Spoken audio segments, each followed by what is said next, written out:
ईसा पूर्व 3री शताब्दी, एक ऐसा समय जब मौर्य साम्राज्य की सीमाएं हिमालय से लेकर मैसूर तक और अफगानिस्तान से बंगाल तक फैली थीं। कलिंग युद्ध के रक्तपात के बाद सम्राट अशोक ने तलवार छोड़कर धम्म का रास्ता अपनाया। लेकिन उन्होंने राज्य कैसे चलाया? उनके शासन में नैतिकता और प्रशासन का क्या मेल था? इसका जवाब मिलता है उनके 3रे शिलालेख में।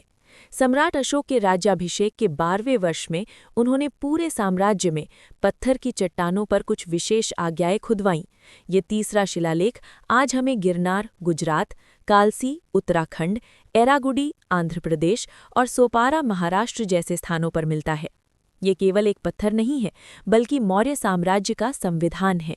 इस शिलालेख की सबसे बड़ी बात थी प्रशासनिक दौरा, अनुसंधान।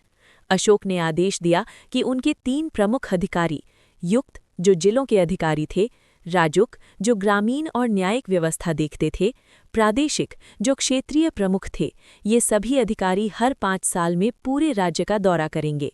इनका काम सिर्फ कर वसूलना नहीं था, बल्कि जनता की समस्याओं को सुनना और उन्हें धम्म की शिक्षा देना था। 3रे शिलालेख में अशोक ने जीवन जीने के 4 महत्वपूर्ण सूत्र दिए, जो आज भी उतने ही प्रासंगिक हैं। माता पिता की सेवा, मातरी च पितरी च सुश्रसा, माता पिता की आज्ञा मानना सबसे बड़ा धर्म है। दान और उदारता, ब्राह्मणों, भिक्षुओं और जरूरतमंदों के प्रति दयालु रहें। अहिंसा, प्राणानन अनारंभो साधु, किसी भी जीव की हत्या न करना ही श्रेष्ठ है। मितव्ययिता, अपव्ययिता, अपभांडता, कम खर्च करें और कम संचय करें। अशोक ने इस शिलालेख में परिषद यानी मंत्री परिषद को ये जिम्मेदारी दी कि वे अधिकारियों को इन नियमों के पालन के लिए मार्गदर्शन दें। ये दर्शाता है कि अशोक केवल आदेश नहीं देते थे, बल्कि उन्होंने एक ऐसी व्यवस्था बनाई थी जहां प्रशासन और नैतिकता एक साथ चलते थे। सम्राट अशोक का 3रा शिलालेख हमें सिखाता है कि एक महान शासक वही है जो अपनी प्रजा के केवल भौतिक सुख की नहीं, बल्कि उनके चरित्र और नैतिक उत्थान की भी चिंता करे।